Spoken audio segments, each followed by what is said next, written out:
Hi friends! ఇది ఒక విజయవంతమైన లాయర్ లూ కథ. ఆమెకు కేసులు గెలవడం, డబ్బు సంపాదించడమే అన్నిటికంటే ముఖ్యమైన విషయం. ఆమెకు ఫీలింగ్స్, న్యాయం లేదా ఏది తప్పు, ఏది ఒప్పు అనే విషయాలతో అస్సలు సంబంధం లేదు. ఆమెకు కావాల్సిందల్లా కేవలం గెలుపు మాత్రమే. ఒకరోజు కారు నడుపుతూ ఉండగా లూకి ఘోరమైన ప్రమాదం జరుగుతుంది. ఆమె కళ్ళు తెరిచి చూసేసరికి తను నిజమైన ప్రపంచంలో లేదు. ఆమె ఆత్మ వేరే లోకానికి చేరుకుంటుంది. అక్కడ ఆమెకు ఒక షాకింగ్ విషయం తెలుస్తుంది. నిజానికి పొరపాటున ఆమె చనిపోయింది. విధి ప్రకారం ఆమె ఆయుష్ ఇంకా తీరలేదు. ఈ పొరపాటు కారణంగా ఆత్మల ప్రపంచంలో సిస్టమ్ లూ ఇక్కడ ఉండకూడదని నిర్ణయిస్తుంది. దానికి బదులుగా ఆమెను తిరిగి భూమికి వేరే వ్యక్తి శరీరంలోకి పంపాలని నిర్ణయిస్తారు. ఇది విని లూ ఒక్కసారిగా షాక్ అవుతుంది. ఇప్పుడు కథ కాస్త వెనక్కి వెళుతుంది. ప్రస్తుతం లూకి ఇంకా యాక్సిడెంట్ అవ్వలేదు. మనం ఆమెను ఒక లాయర్గా చూస్తాం. ఒక స్కూల్ అమ్మాయి, ఆమె తల్లి లూ ముందు కూర్చుని ఉంటారు. ఆ అమ్మాయి క్లాస్మేట్ ఆమెపై అఘాయిత్యానికి ఒడిగట్టాడు. వారు ఆ అబ్బాయిపై కేసు పెట్టాలనుకుంటారు. కానీ లూ ఆ అబ్బాయి తరపు లాయర్. ఎలాగైనా తన క్లయింట్ను గెలిపించాలని ఆమె కోరుకుంటుంది. అసలు ఆ అమ్మాయికి ఏం జరిగింది అనే నిజం తెలుసుకోవడంలో ఆమెకు ఆసక్తి లేదు. లూ ఏమాత్రం కనికరం లేకుండా వారితో, మీరు ఈ కేసును ఎప్పటికీ గెలవలేరు. మీ దగ్గర సరైన ఆధారాలు లేవు. ఒకవేళ కేసు పెడితే పరువు పోవడం ఖాయం. ఆ తర్వాత ఏ అబ్బాయి కూడా మీ అమ్మాయి వైపు చూడడు. పైగా నా క్లయింట్ మీపై పరువు నష్టం దావా వేస్తే ఆ కేసును ఎదుర్కోవడానికి మీ దగ్గర చిల్లి గవ్వ కూడా లేదు అంటుంది. ఆ మాటలకు అమ్మాయి, ఆమె తల్లి భయపడిపోతారు. వారి దగ్గర ఎలాగూ కేసు పోరాటానికి డబ్బు లేదు. దాంతో వాళ్ళు ఆఫీస్ నుండి వెళ్ళిపోతారు. న్యాయం కోసం పోరాడాలనే ఆలోచన మానుకుంటారు. ఆ అబ్బాయి తప్పు చేశాడని లూకు తెలుసు. అయినా ఆమె అతడిని కాపాడుతుంది. ఆమెకు దయ, ప్రేమ లాంటివి లేవు. ఆమెకు కావాల్సిందల్లా డబ్బు మాత్రమే. ఆమెతో పాటు పనిచేసే కొలీగ్ ఆమెను హెచ్చరిస్తుంది. నువ్వు చేసింది తప్పు. నిజం తెలిసి కూడా ఆ అమ్మాయిని బాధ పెట్టావు. నువ్వు ఆ అబ్బాయికి సపోర్ట్ చేసి ఉండాల్సింది కాదు అంటుంది. కానీ లూ ఏ సమాధానం చెప్పకుండా అక్కడి నుండి వెళ్ళిపోతుంది. పై చదువుల కోసం జర్మనీ వెళ్లే ముందు ఆమె తన తల్లి సమాధి దగ్గరికి వెళ్ళి మెల్లగా ఇలా అంటుంది. నేను చదువుకోవడానికి జర్మనీ వెళ్తున్నాను. మిమ్మల్ని చాలా మిస్ అవుతున్నాను.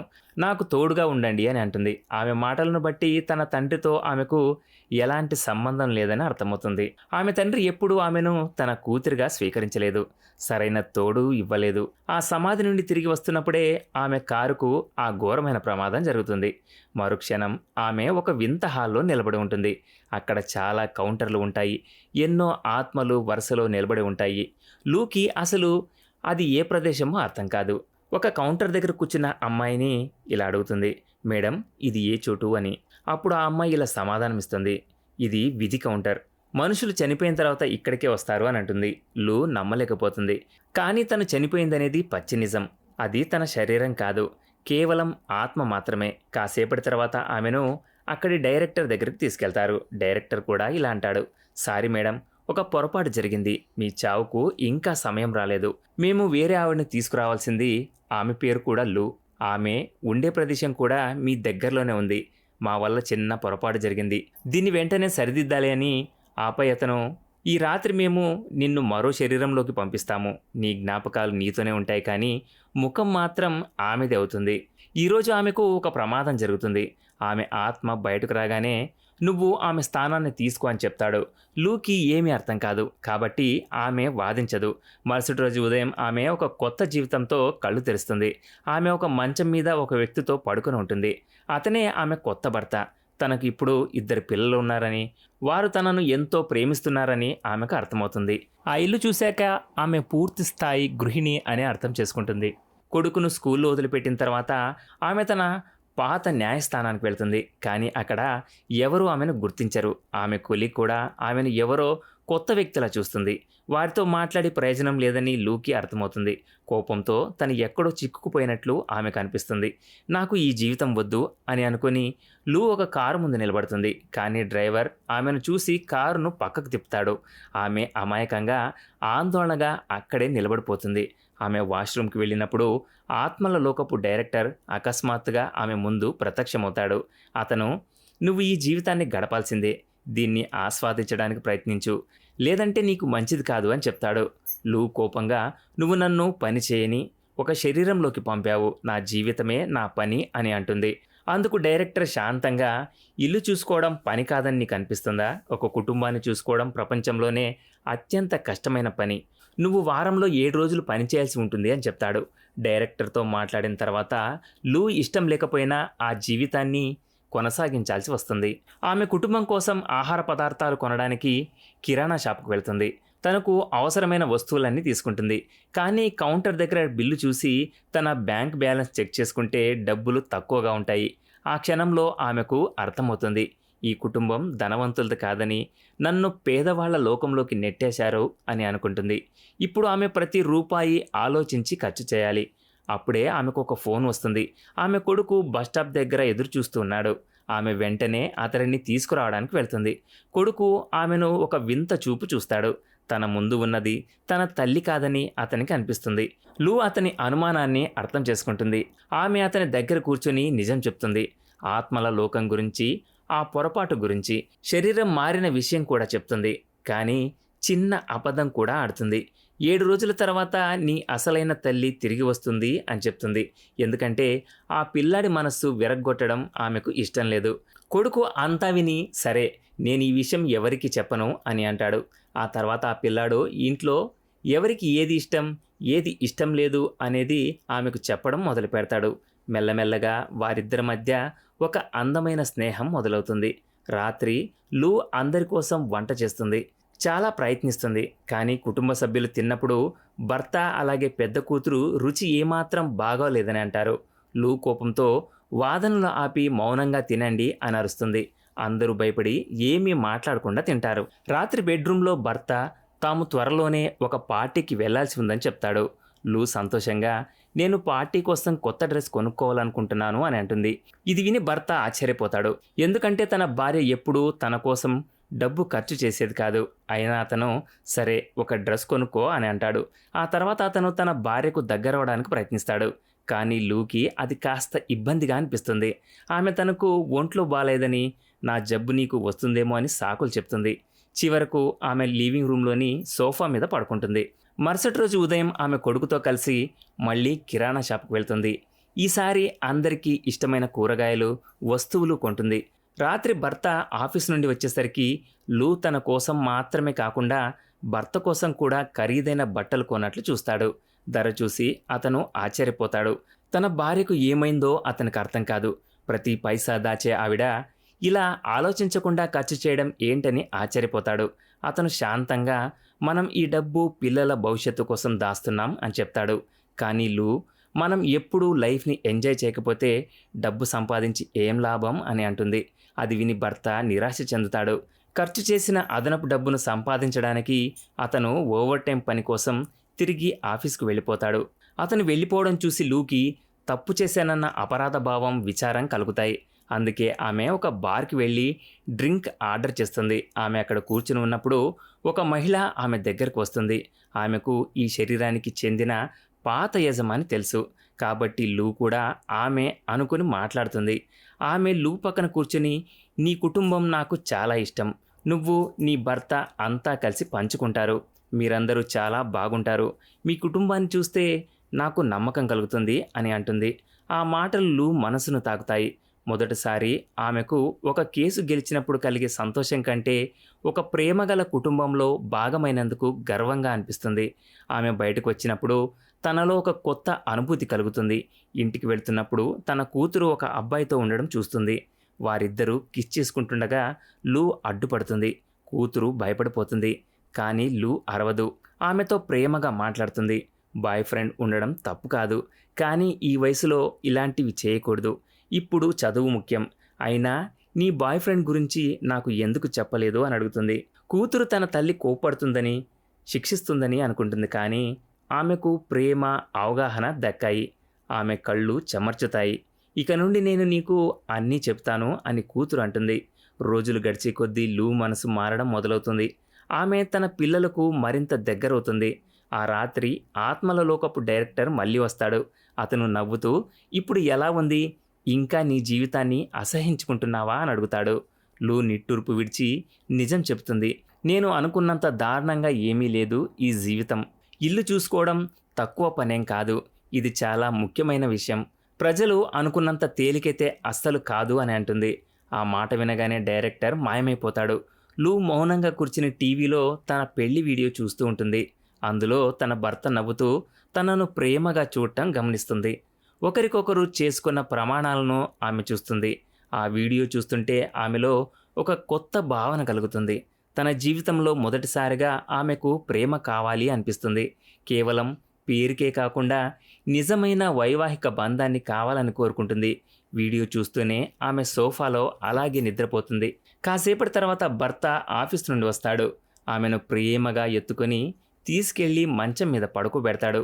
మరుసటి రోజు ఉదయం లూ కళ్ళు తెరిచి చూసేసరికి పక్కన ఒక అందమైన కొత్త డ్రెస్ ఉంటుంది.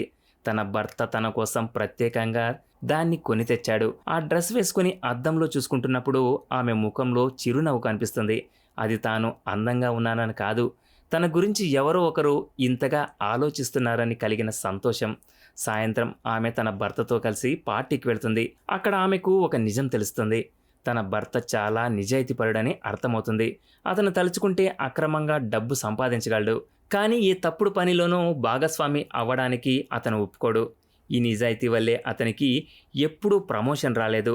అతను అవినీతికి సహకరించాలని బాస్ కోరుకుంటాడు, కానీ అతను ఎప్పుడూ దానికి నిరాకరిస్తూనే వచ్చాడు. ఇది విన్న లూకి తన భర్తపై గర్వం కలుగుతుంది. ఆమె అతనికి ధైర్యం చెప్తూ, ఏదైనా తప్పు జరుగుతుంటే ఎదురు తిరుగు, నిజం చెప్పు, ఎప్పుడూ మౌనంగా ఉండకు అని అంటుంది. ఆమె అతడిని తన బాస్ అలాగే కొలీగ్స్ ముందుకు తీసుకెళ్తుంది. కానీ బాస్ మర్యాదగా మాట్లాడు. అందరి ముందు లూని అవమానిస్తాడు. తన భార్య అవమానానికి గురవడం చూసి భర్త సహించలేకపోతాడు. చాలా ఏళ్ల తరబడి అణిచిపెట్టుకున్న కోపం, బాధ ఒక్కసారిగా బయటకు వస్తాయి. అతను గట్టిగా అందరి ముందు, నోరు మూసుకో, నువ్వు అక్రమ సంపాదనతో బతుకుతున్నావు, నువ్వు ఒక నీచుడివి, అందరికీ నిజం తెలిసిపోతుంది అని అంటాడు. బాస్ అవమానంతో కోపంతో అక్కడి నుండి వెళ్ళిపోతాడు. లూ భర్తకు మొదటిసారి మనసు తేలికగా అనిపిస్తుంది. అతనికి ఇప్పుడు చాలా బాగుంది. ఈ ధైర్యం లూ వల్లే వచ్చిందని అతనికి తెలుసు. ఈ సంఘటన తర్వాత వారిద్దరూ కలిసి మంచి సమయాన్ని గడుపుతారు. బయట తిరుగుతారు, నవ్వుకుంటారు, ఒక నిజమైన జంటలాగా ఎంజాయ్ చేస్తారు. ఆ తర్వాత ఇంటికి వచ్చి గదిలోకి వెళ్ళగానే కూతురి గది నుండి ఏడుపు వినిపిస్తూ ఉంటుంది. ఇద్దరూ పరిగెత్తుకుంటూ వెళ్తారు. కూతురి ముఖం మీద దెబ్బలు ఉండడం చూసి లూ తన భర్తతో, నువ్వు బయటకు వెళ్ళు, నేను ఒంటరిగా మాట్లాడతాను అని చెప్తుంది. అతను బయటకు వెళ్ళగానే కూతురు వెక్కి వెక్కి ఏడుస్తుంది. తన బాయ్ ఫ్రెండ్ తనపై అఘాయిత్యానికి ప్రయత్నించాడని, తాను వద్దన్నందుకు కొట్టాడని నిజం చెప్తుంది. కానీ భర్త కూడా తలుపు దగ్గర నిలబడి ఇదంతా వింటాడు. అతని మనస్సు ముక్కలవుతుంది. కోపంతో ఊగిపోతాడు. అతను మౌనంగా ఇంటి నుండి బయటకు వెళ్ళి ఆ రాత్రే ఆ అబ్బాయి ఇంటికి వెళ్ళి అతడిని చితకబాతాడు. మరుసటి రోజు ఆ అబ్బాయి కుటుంబం పోలీస్ కంప్లైంట్ ఇస్తుంది. దాంతో లూ ఆమె భర్త పోలీస్ స్టేషన్కి వెళ్లాల్సి వస్తుంది. అక్కడ ఆ అబ్బాయి తన కుటుంబంతో ఒక ఖరీదైన లాయర్తో కూర్చుని ఉంటాడు. ఇది సరిగ్గా లూ తన పాత జీవితంలో సృష్టించిన పరిస్థితిలాగే ఉంది. ఎక్కడైతే తన తప్పుడు మనుషులను కాపాడి మంచి వాళ్లను భయపెట్టేదో, అకస్మాత్తుగా ఆమె మెదడులో ఆ విషయాలన్నీ మెదులుతాయి. ఆమె పాత తప్పులు, డబ్బుపై ఉన్న విపరీతమైన ఆశ. ఆమె వాష్రూమ్కి వెళ్ళి కుమిలిపోతుంది. కళ్ళలో నీళ్లు దారలా కారుతాయి. తను ఇతరులకు ఎంత బాధ కలిగించేదో ఆమెకు అర్థమవుతుంది. కానీ ఈసారి ఆమె ఈ పరిస్థితి నుండి పారిపోదు. ఆమె తిరిగి వచ్చి ధైర్యంగా నిలబడుతుంది. ఇప్పుడు ఆమె పాతకాలం నాటి రాయి లాంటి మనసున్న లాయర్ కాదు, న్యాయం కోరుకునే ఒక తల్లి, ఒక మహిళ. ఆమె ఎంతో ధైర్యంతో, తెలివితో మాట్లాడుతుంది. ఆ అబ్బాయి కుటుంబం చెప్తున్న అబద్ధాలన్నిటినీ బయట పెడుతుంది. తను గతంలో మంచి వాళ్లను ఎలా భయపెట్టేదో ఇప్పుడు అలాగే వారిని భయపెడుతుంది. కనీసం ఇప్పటికైనా తన తెలివితేటలు మంచి పనికి ఉపయోగపడ్డాయి. భయపడిపోయిన ఆ అబ్బాయి కుటుంబం కేసు వెనక్కి తీసుకుంటుంది.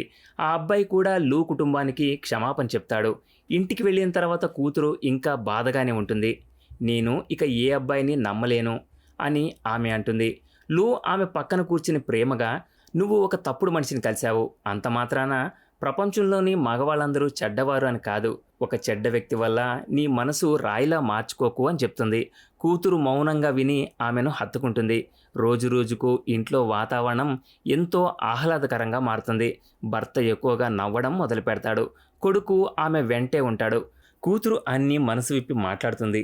ఇల్లు ప్రేమతో నిండిపోయి కళకళలాడుతుంది. తన జీవితంలో మొదటిసారిగా లూ తనకు ఎప్పుడూ దక్కని ప్రేమను, కుటుంబాన్ని, ఆత్మీయతను, సంతోషాన్ని అనుభవిస్తుంది. ఇప్పుడు ఆమె కేవలం ఊపిరి తీసుకోవడం లేదు, నిజంగా జీవిస్తుంది. మరుసటి రోజు ఉదయం కొడుకును స్కూల్లో వదలడానికి వెళ్ళినప్పుడు ఊహించని సంఘటన జరుగుతుంది. కొడుకు కళ్ళు ఆర్పడం మొదలుపెట్టి కళ్ళను గట్టిగా పట్టుకుంటాడు. నాకు ఏమీ కనిపించడం లేదు అని అరుస్తాడు. అతని కంటి చూపు పూర్తిగా పోతుంది. లూ భయంతో వణికిపోతుంది. వెంటనే అతడిని హాస్పిటల్కి తీసుకెళ్తుంది. డాక్టర్ పరీక్షించి లూతో అతని కంటి కార్నియా దెబ్బతింది, వెంటనే ఆపరేషన్ చేయకపోతే ఆ పిల్లాడు శాశ్వతంగా అంధుడయ్యే అవకాశం ఉంది అని అంటాడు. ఆ మాట వినగానే లూ స్టన్ అయిపోతుంది.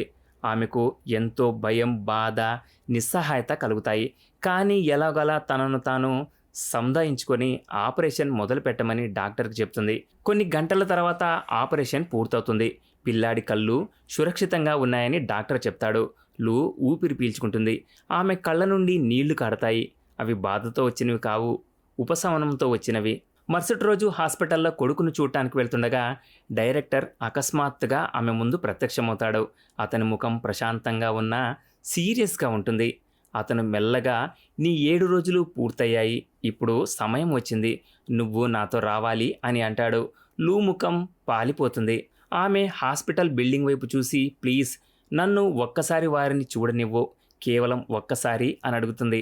డైరెక్టర్ తల ఊపి ఒప్పుకుంటాడు. ఆమె లోపలికి వెళ్ళి ముందుగా కూతుర్ని కలుస్తుంది. కూతురు ఆమెను గట్టిగా హత్తుకుంటుంది. ఈ క్షణం మళ్ళీ రాదని తెలిసి లూ మనసు ముక్కలవుతుంది. ఆపై కొడుకు గదిలోకి వెళ్తుంది. కొడుకు నవ్వుతూ, అమ్మా నాకు కనిపిస్తుంది అని అంటాడు. అతని సంతోషం చూసి లూకి ఇంకా బాధ కలుగుతుంది. ఎందుకంటే ఇప్పుడు తను వెళ్ళిపోవాలి. చివరిసారిగా ఆమె తన భర్తను కలుస్తుంది. ఇద్దరూ మౌనంగా ఒకరినొకరు చూసుకుంటారు. ఒక్క మాట కూడా మాట్లాడుకోకుండానే ఎన్నో భావాలను పంచుకుంటారు. ఆ తర్వాత భారమైన హృదయంతో ఆమె హాస్పిటల్ నుండి బయటకు వస్తుంది. డైరెక్టర్ కారు దగ్గర ఎదురు చూస్తూ ఉంటాడు. ఆమె కారు ఎక్కుతుంది. ఇద్దరూ మొదట యాక్సిడెంట్ జరిగిన ప్రదేశానికి బయలుదేరతారు. అంతా ఎక్కడ మొదలైందో అక్కడికే చేరుకుంటారు. దారిలో డైరెక్టర్ ఒక తండ్రిలా ప్రేమగా ఆమెతో ఇలా అంటాడు, నాకు నీ తండ్రి తెలుసు. నిన్ను, నీ తల్లిని వదిలిపెట్టినందుకు అతను కూడా బాధపడుతున్నాడు. అతను క్షమాపణ కోరాలనుకుంటున్నాడు. కానీ అతని జీవితం ముగిసిపోయింది అని అంటాడు. లూ మౌనంగా వింటుంది. ఆమె కళ్ళు నీళ్లతో నిండిపోతాయి. డైరెక్టర్ మళ్ళీ ఆమెతో, నువ్వు ఎన్నో ఏళ్ల నుండి మనసులో కోపాన్ని మోస్తున్నావు. వీలైతే దాన్ని వదిలేయ్. నీ తండ్రి చనిపోయే వరకు క్షమాపణ అడిగే అవకాశం కోసం వెతుకుతూనే ఉన్నాడు. అవకాశం దొరికితే అతను ఖచ్చితంగా తిరిగి వచ్చేవాడు అని చెప్తాడు. అకస్మాత్తుగా మరో ప్రమాదం జరుగుతుంది. అద్దాలు పగిలిపోతాయి. కారు నుజ్జునుజ్జవుతుంది. అంతా చీకటిమయమవుతుంది. లూ కళ్ళు తెచ్చేసరికి ఆమె హాస్పిటల్ బెడ్ మీద ఉంటుంది. ఆమె ప్రాణాలతోనే ఉంది. కానీ అంతా వింతగా అనిపిస్తుంది. ఆమెకు తన కుటుంబం, ప్రేమ, నవ్వు, బాధ అన్నీ గుర్తున్నాయి. గడిచిన వారం రోజులు పచ్చి నిజంలా అనిపిస్తాయి. ఆమె వెంటనే లేచి తన కొడుకు ఆపరేషన్ జరిగిన హాస్పిటల్కి వెళ్తుంది. కానీ రిసెప్షనిస్ట్ కంప్యూటర్ చెక్ చేసి, ఈ పేరుతో ఉన్న ఏ పిల్లాడికి ఇక్కడ ఆపరేషన్ జరగలేదు అని చెప్తాడు. లూ ముఖం పాలిపోతుంది. ఆమె తను 7 రోజులు ఉన్న ఆ ఇంటికి పరిగెడుతుంది. కానీ అక్కడ ఇప్పుడు వేరే కుటుంబం ఉంటుంది. కొత్త గొంతులు, కొత్త ముఖాలు. ఆమెకు గుర్తున్న ఆ జీవితానికి సంబంధించిన ఆనవాళ్లే లేవు. ఎవరో ఒకరు తనను గుర్తుపడతారేమో, లేదా తన పిల్లల గురించి అడుగుతారేమో, ఇరుగు పొరుగు వారిని అడుగుతుంది. కానీ ప్రతి ఒక్కరూ, నువ్వు ఎవరో మాకు తెలియదు, అలాంటి కుటుంబం ఇక్కడ ఉండదు, నిన్ను మేము మొదటిసారి చూస్తున్నామని చెప్తారు. మెల్లగా ఆ నిజం ఆమెకు అర్థమవుతుంది. ఆ 7 రోజులు, ఆ కుటుంబం, ఆ ప్రేమ అనేవి ఈ ప్రపంచంలో జరగలేదు. అది కేవలం ఒక కల అయి ఉండొచ్చు, లేదా కోమాలో ఉన్నప్పుడు జరిగిన భ్రమ అయి ఉండవచ్చు. కానీ ఆ విషయాలు నిజం కాకపోయినా అవి ఆమెను శాశ్వతంగా మార్చేశాయి. ఆ క్షణంలో లూకి తన జీవితాన్ని ఎలా ముందుకు తీసుకెళ్లాలో అర్థమవుతుంది. ఇక తను పాతకాలం నాటి మొండి లాయర్గా ఉండదు. కొద్ది రోజుల తర్వాత ఆమె తన ఆఫీస్కి వెళ్తుంది. తన కొలీగ్ని కలిసి గంభీరమైన గొంతుతో, గత వారం వాదించిన కేసు నీకు గుర్తుందా? ఆ అబ్బాయిని మనం కాపాడాం కదా, ఆ కేసును మళ్ళీ ఓపెన్ చేయాలనుకుంటున్నాను అని అంటుంది. ఆ అమ్మాయి చెప్పింది నిజమే అనడానికి నా దగ్గర ఆధారాలు ఉన్నాయి. ఈసారి మనం ఆ అమ్మాయి కోసం, ఆమె తల్లి కోసం పోరాడదాం అని అంటుంది. ఆమె మాటలకు కొలీగ్ ఆశ్చర్యపోతాడు. ఎందుకంటే అందరికీ తెలిసిన పాతలు ఈమె కాదు. ఈమె ఎవరో పూర్తిగా మారిపోయిన కొత్త మనిషి. లూకి ఇప్పుడు న్యాయం అంటే ఏంటో అర్థమైంది. ఆమెకు కేవలం గెలవడమే ముఖ్యం కాదు, కోలుకున్నాక లూ తన చెల్లెలు, చిన్న మేనకోడలతో కలిసి ఉండాలని నిర్ణయించుకుంటుంది. కుటుంబం ఎంత ముఖ్యమో ఆమెకు ఇప్పుడు తెలుసు. ఆమె రోజు ఇంటి పనుల్లో సాయం చేస్తూ, మేనకోడలతో ఆడుకుంటూ, చెల్లెలతో సమయం గడుపుతుంది. ఆమెకు ముందెన్నడూ లేని ప్రశాంతత లభిస్తుంది. ఒక సాయంత్రం ఆమె పాత ఫోటో ఆల్బమ్ చూస్తుండగా తన తల్లిదండ్రులు ఉన్న ఫోటో దగ్గర ఆగిపోతుంది. ఆ ఫోటోలో తన తండ్రి సరిగ్గా తన కలలో కనిపించిన ఆ డైరెక్టర్ లాగే ఉంటాడు. ఆ క్షణంలో ఆమెకు అంతా అర్థమవుతుంది. తన తండ్రి ఆత్మ తనను కలవడానికి వచ్చింది. ఆమెకు దారి చూపడానికి, ఆమెను కాపాడడానికి, అలాగే క్షమాపణ కోరడానికి వచ్చాడు. ఆమె మేనకోడల దగ్గరకు వచ్చి, వీళ్ళు నీ మమ్మీ డాడీనా అని అడుగుతుంది. లూ మెల్లగా అవునని సమాధానమిస్తుంది. ఇప్పుడు వారు ఎక్కడున్నారు అని మేనకోడలు మళ్ళీ అడుగుతుంది. దానికి లూ ఏమాత్రం కోపం లేకుండా నవ్వుతూ, వారు ఎక్కడున్నా నాతోడే ఉన్నారని నాకు తెలుసు, వారు సంతోషంగా ఉన్నారు అని చెప్తుంది. మొదటిసారి ఆమెకు తన జీవితం మీద ఎలాంటి ఫిర్యాదు లేదు. చదువు కోసం జర్మనీ వెళ్లే ముందు ఆమె తన తల్లి సమాధి దగ్గరకు వెళ్తుంది. అక్కడ మోకాళ్ళపై కూర్చుని ప్రేమతో ఆ రాయిని శుభ్రం చేస్తుంది. చిరునవ్వుతో మెల్లగా ఇలా అంటుంది, నేను నాన్నను కలిశాను. తను ఇంత హ్యాండ్సమ్గా ఉంటారని నువ్వు నాకు ఎప్పుడూ చెప్పలేదు. నా గురించి చింతించకు, నేను త్వరగా తిరిగి వస్తాను. నీకు ఇష్టమైన వైన్ కూడా తెస్తాను అని చెప్తుంది. అక్కడ పూలు పెట్టి ఆమె వెళ్ళిపోతుంది. జర్మనీ వెళ్ళే విమానంలో విధి ఆమెకు మరో సర్ప్రైజ్ ఇస్తుంది. ఒక వ్యక్తి వచ్చి ఆమె పక్కన కూర్చుంటాడు. అతడిని ఆమె వెంటనే గుర్తుపడుతుంది. తన కలలో చూసిన ప్రపంచంలో తన భర్తగా ఉన్న వ్యక్తి అతనే. కానీ ఈ నిజ జీవితంలో అతను ప్రస్తుతం ఒక అపరిచితుడు మాత్రమే. అతను ఆమెను చూసి ఆశ్చర్యపోతూ, లూ నన్ను గుర్తుపట్టలేదా? నేను నీ క్లాస్మేట్ని, నీ వెనక 2 బెంచీల దూరంలో కూర్చునేవాడిని అని అంటాడు. ఆ మాటల మధ్యలో అతను, అప్పుడు నేను చాలా ఇష్టపడేవాడిని, నీకు ప్రపోజ్ చేసింది కూడా గుర్తుందా అని అడుగుతాడు. అప్పుడు తను ఎంత పొగరుగా ఉండేదో, అందరికీ దూరంగా ఒంటరిగా ఉండేదో గుర్తు చేసుకుని లూ నవ్వుకుంటుంది. వారిద్దరూ మాట్లాడుకుంటున్నప్పుడు అతను ఎంతో నిజాయితీగా, నేను ఒక బిజినెస్ మొదలుపెట్టాను కానీ అది ఫెయిల్ అయింది. ఇప్పుడు ఒక కంపెనీలో ఉద్యోగం చేస్తున్నాను అని చెప్తాడు. కానీ ఇప్పుడు లూకి డబ్బుతో పెద్దగా పనిలేదు. ఈ అబ్బాయి తన కలలో చూసిన వ్యక్తిలాగే ఎంతో నిజాయితీపరుడని ఆమెకు అర్థమవుతుంది. కలలో ఎలాగూ అతడిని భర్తగా భావించింది కాబట్టి లూ నవ్వుతూ మెల్లగా, నీ పిల్లలు ఎలా ఉన్నారు అని అడుగుతుంది. అతను నవ్వుతూ, పిల్లలా, నాకింకా పెళ్లి కూడా కాలేదు అని చెప్తాడు. లూ కూడా నవ్వుతుంది. ఆమెకి ఇప్పుడు అంతా అర్థమవుతుంది. తను ప్రేమించిన, హత్తుకున్న, కాపాడుకున్న ఆ పిల్లలు కేవలం ఊహలు కాదు, అది తన భవిష్యత్తు. వారిద్దరికీ పుట్టబోయే పిల్లలు. లూ మెల్లగా, నేను నీ ఫోన్ నెంబర్ తీసుకోవచ్చా అని అడుగుతుంది. ఆ క్షణంలో ఆమె భయాన్ని కాకుండా ప్రేమను ఎంచుకుంటుంది. ఈ సీన్తోనే ఈ మూవీ ఎండ్ అవుతుంది. వీడియో కనుక నచ్చితే లైక్ చేసి షేర్ చేయండి. Thanks for watching.